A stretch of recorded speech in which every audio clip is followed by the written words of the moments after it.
Bonjour, le sujet d'aujourd'hui c'est l'enlèvement, les 5 façons de le louper. Alors on va s'intéresser tout de suite à la première façon, regarder la télévision. Un chrétien peut-il regarder la télévision?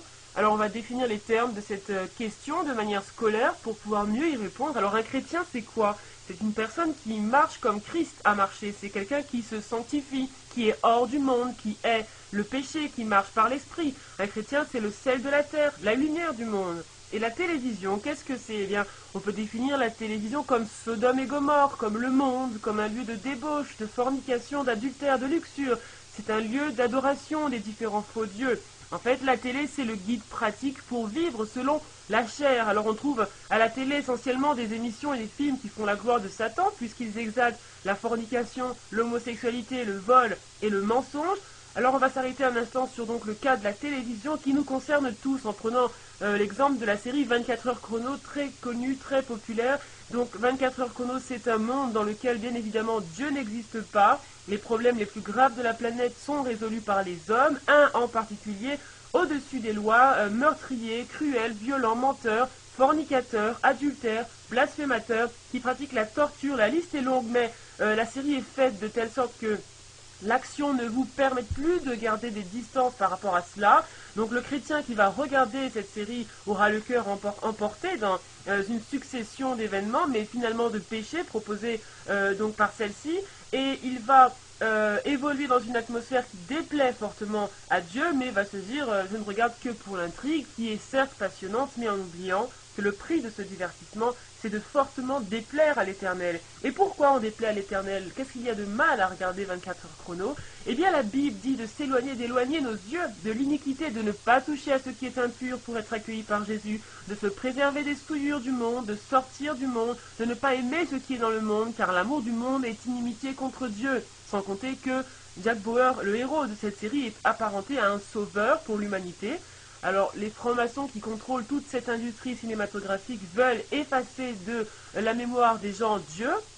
Ils veulent effacer ces commandements, ils recréent un monde où ces commandements n'ont aucune sorte d'importance et ne sont même pas évoqués. Le monde s'en sort très bien sans Dieu dans leur production cinématographique. Il faut savoir que chaque film que ces personnes font est une insulte à la loi divine, même le moins violent, même le plus romantique. Le film Fleur Bleue mettra en scène des personnes qui vivent dans la fornication, mais sans aucune mention de la loi divine, sans culpabilité. Et c'est le but absolu de cette industrie du cinéma. Changer les mœurs, faire oublier toute morale. Et aujourd'hui, ça apparaît d'une façon assez flagrante. La moindre série va mettre en scène des filles avec des décolletés provocants, choquants, et ne deviennent finalement toutes ces séries que des prétextes pour montrer cette impudicité, la faire passer pour quelque chose de naturel. Et on finit par la retrouver dans les rues, dans les écoles et dans les églises. Donc les mauvaises mœurs corrompent les bonnes. C'est ce que la Bible dit, et c'est la raison pour laquelle un enfant de Dieu ne doit pas poser ses regards sur les programmes que propose la télévision, que ce soit en France la Nouvelle Star, ou d'ailleurs les shows qu'il propose glorifient toujours Satan, où le jury est volontairement moqueur, alors que la Bible dit de ne pas s'asseoir à la table des gens moqueurs. C'est un jury qui est méchant, acerbe, rebelle, et toutes ces caractéristiques n'appartiennent pas à notre royaume. Quand on se met devant la télé, on s'éteint spirituellement. Ça nous éloigne de la présence de Dieu. Et pourquoi? Parce que Dieu est saint. Et qui n'ira qu'après un film ou une série du monde, il ne s'est pas retrouvé dans un état spirituellement lamentable. On ne peut pas regarder Grey's Anatomy ou Dr House avec Dieu. Je ne sais pas quelle série encore je pourrais citer, mais dans toutes ces séries, c'est la méchanceté, la débauche la plus absolue. Donc si en tant que chrétien, on prend du plaisir à regarder des gens vivre dans la perdition, on a un problème, ça ne nous concerne pas. La Bible est claire, sortez du milieu d'elle, mon peuple, pour ne pas prendre part à ces fléaux. Donc Satan est en train de mener le monde vers les ténèbres totales, la séduction, et les chrétiens ne doivent pas se laisser séduire. La télé est l'un des meilleurs moyens de louper l'enlèvement. C'est anti-sanctification, anti-pureté, anti-Dieu, et je pense que personne n'osera le contester véritablement. Ensuite, il y aurait les infos, les documentaires animaliers, mais je pense que même là, ces infos sont orientées par les francs-maçons, les Illuminati, l'humanisme, ne nous édifie pas vraiment. Je ne dis pas que regarder les infos nous ferait louper l'enlèvement. Je dis juste qu'une journée sur CNN et vous risqueriez d'être séduit par la présentation fantasmagorique d'Obama. De toute façon, toutes ces chaînes de télévision vous présenteront l'antéchrist lorsqu'il sera là, comme le héros à venir, et la manipulation pourrait être plus subtile qu'on ne le croit. Il reste bien évidemment les documentaires animaliers, les chaînes historiques, mais le problème c'est que lorsqu'on allume sa télévision, on est guetté par l'esprit du monde qui figure sur les autres chaînes par lesquelles il nous faut passer comme par un champ de mine pour en arriver là. Et le mieux donc serait réellement de prendre un maximum de précautions, de préférer à tout ça une atmosphère d'adoration permanente, comme de mettre une radio chrétienne à la maison, comme l'exemple de Radio de Vie, qui est une radio très édifiante, 24 heures sur 24, et qui fait baigner nos maisons dans la parole de Dieu, dans l'adoration. Et donc cette atmosphère est de loin plus propice à l'avènement du Seigneur et à notre préparation pour ce jour-là, plutôt que tout ce dont on a parlé concernant la télévision. Alors bien sûr, il y a beaucoup de chrétiens qui ne la regardent plus depuis longtemps, d'autres qui vont se remettre en question après cela, mais la télévision est loin d'être la seule façon de louper l'enlèvement. Il y a également la négligence vis-à-vis de la parole de Dieu, c'est un danger qui nous guette en tant que chrétiens. Et on se dit, oh je l'ai déjà lu, je l'ai relu, quand je loupe je retombe sur des passages que je connais déjà trop bien et qui ne m'édifient plus. Et pourtant sa parole est une lumière sur notre sentier, on doit constamment s'en imprégner, rester dans cet état d'esprit, dans cet environnement spirituellement sain. Et cela permet de demeurer sur la même longueur d'onde, si je puis dire, du Seigneur, et de ne pas se connecter par inadvertance à celle du monde. Donc lorsque le désintérêt à lire la parole de Dieu nous assaillit, nous devons prier et demander à Dieu de raviver en nous l'amour de sa parole. Paul nous dit dans Éphésiens que la parole de Dieu est une épée, et puisque nous sommes en guerre, il n'est pas question de laisser notre épée de côté, ne serait-ce qu'un seul instant. Nous sommes des soldats et nous ne devons pas nous séparer de cette arme offensive. Donc tant que nous ne sommes pas arrivés à la perfection, nous avons besoin de prendre quotidiennement notre température spirituelle, et c'est la Bible qui nous la donne. Donc si nous sommes froids, si nous sommes tièdes, si nous sommes bouillants, si nous sommes sauvés ou pas, c'est au travers de la parole de Dieu que nous sommes en mesure de nous examiner. Elle nous révèle aussi la volonté du Père, donc c'est un trésor d'une richesse inestimable que nous sommes censés considérer tous les jours, notamment parce que les martyrs de nombreux chrétiens ont souffert pour que nous puissions en bénéficier aujourd'hui. Donc connaissons sa richesse, aimons-la, et si nous n'arrivons vraiment pas à la lire, prenons autorité, puisque nous ne luttons pas contre la chair et le sang, mais contre des principautés et des dominations dans les lieux célestes. Donc une chose est sûre, c'est que de ne pas s'imprégner de la parole de Dieu est l'un des meilleurs moyens de ne pas être enlevé. Jésus disait, Père, sanctifie-les par ta parole est la vérité. Donc le monde nous envoie sans cesse des signaux négatifs et malsains, nous devons nous sanctifier quotidiennement dans la parole, notre chair est en perpétuelle opposition à Dieu, alors nous devons la combattre par la parole. Il y a également une troisième façon de louper l'enlèvement, c'est de faire comme tout le monde, comme la majorité des chrétiens. C'est aussi la voie vers l'échec. Parce que lorsque Jésus a dit que le chemin de la vérité était étroit et que peu le trouvaient, ce n'était pas une figure de style. Donc, trouver le chemin veut dire le chercher. Il parle donc de personnes qui cherchent le chemin de la vérité, mais avertit que parmi ces personnes, beaucoup ne le trouveront pas. Cela veut dire que dans le monde chrétien, en ce moment, très peu de personnes marchent dans le chemin de la vérité.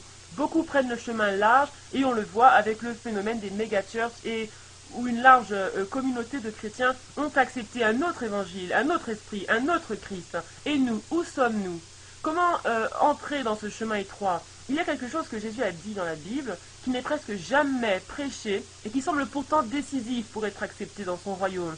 C'est dans Matthieu 25, 41. Ensuite il dira à ceux qui seront à sa gauche, « Retirez-vous de moi, maudits, allez dans le feu éternel qui a été préparé pour le diable et pour ses anges, car j'ai eu faim, et vous ne m'avez pas donné à manger, j'ai eu soif, vous ne m'avez pas donné à boire, j'étais étranger, vous ne m'avez pas recueilli, j'étais nu, vous ne m'avez pas vêtu, j'étais malade et en prison, et vous ne m'avez pas visité. » Combien de chrétiens font cela aujourd'hui? Aucun des chrétiens que je côtoie régulièrement n'est allé prier dans un hôpital pour un malade, et moi non plus. Aucun n'est allé dans une prison pour prêcher aux prisonniers, et moi non plus. Peu pratiquent l'hospitalité. Il y a des chrétiens très pauvres qui ne peuvent pas aider, que ce soit une aide financière, mais il n'est pas question d'argent dans ce passage, mais vraiment d'hospitalité. Donc je vous invite à cliquer sur la vidéo 2 pour aller plus en avant dans cet enseignement qui nous concerne tous. Dans la vidéo 1, on se demandait combien d'entre nous aujourd'hui, en tant que chrétiens, exercent véritablement l'hospitalité qui semble être la condition sine qua non selon le passage qu'on a lu pour être auprès du Père.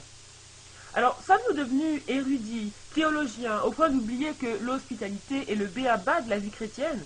J'ai rencontré des dizaines et des dizaines de chrétiens, mais parmi eux, une petite poignée, 3 ou 4 tout au plus, s'étaient distingués par leur hospitalité. Et c'est la vérité. Pourtant, j'ai rencontré des pasteurs, mais ils exigeaient que l'hospitalité vienne des autres. Ils étaient ceux qui devaient être servis. Ils ne se rabaissaient pas au niveau de l'hospitalité. Si nous ne sommes pas encore hospitaliers, sachant que ce n'est pas quelque chose que nous pouvons balayer du revers de la main. Si nous voulons être enlevés, nous devons être purs et sans tâche, nous devons offrir notre hospitalité. C'est une condition sine qua non. Jésus nous a dit déjà comment les choses allaient se passer. Il nous a révélé comment le tri allait s'opérer pour entrer dans le royaume de Dieu. Ceux qu'il laissera rentrer dans le royaume seront ceux qui auront été consacrés, hospitaliers, offerts, et il y aura les autres qui seront jetés dans les ténèbres du dehors. Alors, sommes-nous ces autres? Parce que si nous n'avons jamais fait ces choses que nous venons de citer un petit peu plus haut, l'hospitalité dans les hôpitaux et les prisons, c'est le moment de prier, c'est le moment de crier à Dieu, puis de passer à l'action. Sur Internet, il y a beaucoup de frères en Christ qui sont très volontaires, c'est le moment de prendre les contacts, de se réunir et d'aller ensemble, tout comme Jésus envoyait les apôtres 2 par 2, c'est un exemple dont on peut s'inspirer, mais il ne faut pas d'argent pour pratiquer la vraie religion, qui est de visiter les veuves et les orphelins. Une prière, un moment d'écoute. Les veuves sont souvent des femmes seules qui ont juste besoin d'une oreille attentionnée. Les orphelins souffrent souvent du rejet et ont besoin d'amour. Nous n'avons pas besoin forcément d'argent pour aller prier dans les prisons et dans les hôpitaux. Pas besoin de prendre 10 jours de jeûne pour savoir si c'est vraiment la volonté de Dieu pour nous. Je dois le faire, nous devons le faire, dès maintenant, c'est la volonté de Dieu et Dieu pourvoira. Dieu nous équipera, il nous dira quand parler, quand nous taire, et il nous donnera de faire des signes et des miracles en son nom, car c'est sa volonté. Nous devons juste être sanctifiés et disponibles, brisés également. N'attendons pas que notre assemblée organise une journée d'hospitalité ou de prière pour nous lever, le salut individuel. Cours mon frère, cours ma sœur, ne te dis pas « je sens dans mon cœur que je suis sauvé, j'ai la paix ». Si tu n'es pas parmi ceux qui pratiquent cette hospitalité, ne te mens pas à toi-même. Ne prenons pas le risque d'entendre un jour Dieu nous dire « va en enfer ». Revenons à l'évangile tel qu'il est réellement. L'évangile du moi, je serai béni, je serai élevé, je n'est pas l'évangile de Dieu, c'est l'évangile de Satan. Le vrai évangile, celui de Dieu, ne concerne pas notre petite personne. Il est ouvert vers les autres en permanence. Un chrétien, c'est un vase qui est en bénédiction pour les autres, c'est être dédié aux autres. À quand remonte la dernière prière d'intercession pour les autres? Notre dernier geste d'hospitalité. Le chrétien est un donneur davantage qu'un receveur. Donc, pratiquons dès maintenant l'hospitalité.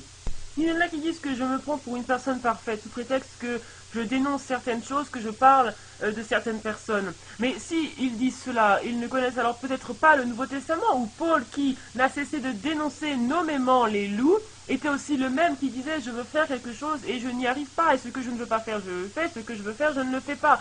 Nous avons tous des tribulations dans la chair, mais la vérité est la vérité. Elle avancera qu'on s'y plie ou qu'on ne s'y plie pas. Alors le mieux, c'est encore mieux de s'y plier. Alors si on ne sait pas où se trouvent les maisons de retraite, les hôpitaux, les veuves, tout est disponible sur Internet. C'est le moment de dire à Dieu, c'est vrai Seigneur que je me dis chrétien, mais que je ne fais pas toutes ces choses. Aide-moi dans ma misère, je veux faire des prodiges pour ta gloire, être comme les premiers apôtres au nom de Jésus. Et Jésus nous aidera, car c'est sa volonté pour nous.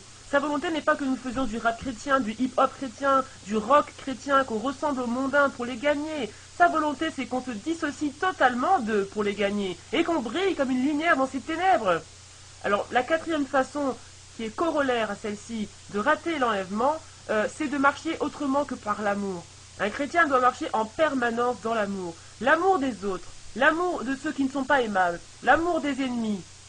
Aimez-vous les uns les autres. Est-ce qu'on s'aime réellement les uns les autres? Je veux dire réellement.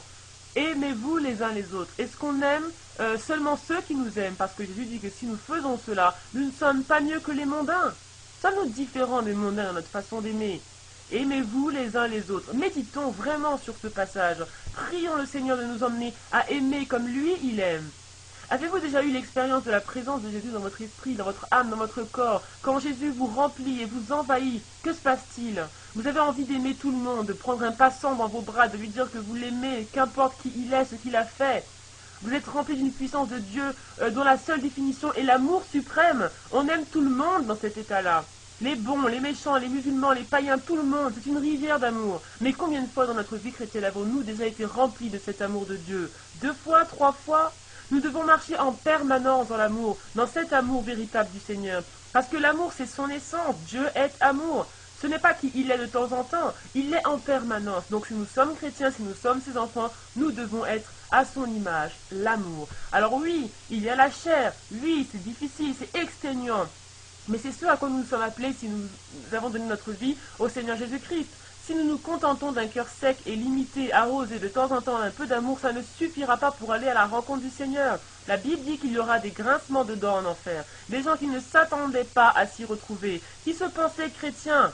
Peut-être êtes-vous le seul chrétien de votre entourage et les gens vous déifient, vous sacralisent en disant « Oh, toi tu seras sauvé d'office, tu n'es pas comme nous, tu iras au ciel. » Mais ne vous laissez pas séduire. Si vous ne pratiquez pas la parole de Dieu, si vous ne faites pas ce qu'on a énoncé plus haut, c'est le moment de se repentir. Parce que Jésus qui est amour a également dit qu'il jetterait certaines personnes dans les ténèbres du dehors là où les vers ne périssent point. Donc son amour n'est pas là pour couvrir le péché, mais plutôt il est là pour nous pousser à la repentance. Alors oui, c'est dur de faire tout cela, c'est quelque chose que je dois aussi commencer à faire, mais Paul a dit que même les justes se sauveraient avec peine, qu'ils devaient travailler à leur salut avec crainte et tremblement, non en se disant « Oh, Dieu et moi, nous avons une relation, je suis sensible à son esprit, j'ai des visitations, donc je serai enlevé. » Mais si je ne remplis pas ces cases, cela ne sera pas ce qui arrivera. Donc Dieu dira à ceux qui auront fait des miracles en ton nom, « Je ne vous connais pas, éloignez-vous de moi. » Même à ceux qui auront fait des miracles. Pourquoi? Parce qu'ils ne marchaient pas dans l'amour, ils ne marchaient pas dans l'hospitalité, ils ne marchaient pas dans la sanctification. Étroit est le chemin qui mène à la vie éternelle, peu le trouvent. Dieu nous a d'ores et déjà prévenus, il nous a avertis. Que nous a-t-il caché? Qu'il nous viendrait comme un voleur? Non, on le sait. Qu'il fallait pratiquer ses commandements pour être pris? On le sait aussi. La grâce de Dieu n'annule rien de tout cela. La grâce n'annule pas l'amour, la grâce n'annule pas le devoir d'hospitalité, la grâce n'annule pas la visite aux veuves et aux orphelins, etc. Alors un dernier moyen de louper l'enlèvement, c'est ce qu'on entend souvent, rester dans une église apostate, sous prétexte que Dieu nous aurait donné une révélation expresse. La Bible est claire, il faut fuir tout frère qui vit dans le désordre. Ne même pas lui dire bonjour, certains ne même pas toucher leurs vêtements. Alors combien de fois être membre de son église? Qui sert-on, l'homme ou la vérité? Si la vérité est ce à quoi on est devenu sensible, on ne peut pas survivre dans une église où on prêche des choses apostates, donner la Bible, l'évangile de prospérité, la révérence outrancière à certains aux serviteurs de Dieu, comme si nous n'étions pas tous serviteurs de Dieu sous la Nouvelle Alliance. Vous ne pouvez pas rester dans une telle atmosphère. Dès que le pasteur dira ces choses, vous vous lèveriez et diriez « Stop, ce n'est pas l'évangile de Christ. Dieu est Dieu. Il est sage, il est tout-puissant. C'est lui, dans sa parole, qui nous demande de sortir de ces assemblées apostates. Ce n'est pas moi, ce n'est pas Jacob, ce n'est pas Ulrich, c'est Dieu. Donc on n'est pas plus sage que lui. Et lorsqu'il nous dit de sortir, on sort. Il n'est pas possible qu'il te dise à toi autre chose que ce que la Bible dit. Dieu et sa parole font un. Tu es dans l'erreur si tu penses que Dieu t'a donné une révélation. Parce que ta révélation doit être systématiquement confirmée par la Bible, et là ce n'est pas le cas. Au temps des apôtres, si un membre vivait dans le péché, c'était une catastrophe, c'était un deuil pour toute l'assemblée. Alors rappelons-nous un peu ce que Paul a dit aux Corinthiens. Si on aime un frère, on l'avertit dans l'amour, dans la douceur. S'il ne nous écoute pas, on ne demeure pas sa brebis, on ne va pas dans son église, on fuit. Une fois parti, nous nous sanctifions et nous prions. Et nos prières sont beaucoup plus efficaces parce que nous ne sommes pas nous-mêmes aveuglés au milieu d'eux. Donc nous ne soyons pas des kamikazes fous. Dans ces églises, vous n'êtes pas sanctifiés déjà pour la simple et bonne raison que vous désobéissez à la parole de Dieu qui dit de fuir. Donc rappelez-vous que Jésus a dit à Pierre, qui était attristé de constater que tant de personnes ne prenaient pas le chemin du salut, il lui a dit, si tu arrives toi à être sauvé, ce sera déjà une bonne chose. Et c'est Jésus qui l'a dit. Devant Pierre qui s'attristait de voir que tant de personnes ne le seraient pas. Donc c'est la même chose pour nous. Restons dans la parole. Cessons cet héroïsme suicidaire que Dieu ne nous a pas demandé et ne nous demande pas. Voici 5 raisons qui semblent, je pense, assez poignantes pour lesquelles beaucoup d'entre nous pourraient rater l'enlèvement. Alors, nous sommes dans la crainte, nous sommes dans la peur, et cela n'est pas anti-biblique puisque Paul nous le demande par rapport à notre salut, mais considérons ces choses avec attention. N'attendons plus demain pour aller voir les veuves, pour aller dans les hôpitaux, pour faire des miracles, pour prier, pour évangéliser. N'attendons plus demain, n'attendons plus le prochain séminaire. Nous avons le Saint-Esprit, nous avons la Bible. Alors ne trouvons plus d'excuses, parce que nous voulons tous entendre Dieu nous dire un jour: viens dans mon repos, bon et fidèle serviteur de l'Éternel.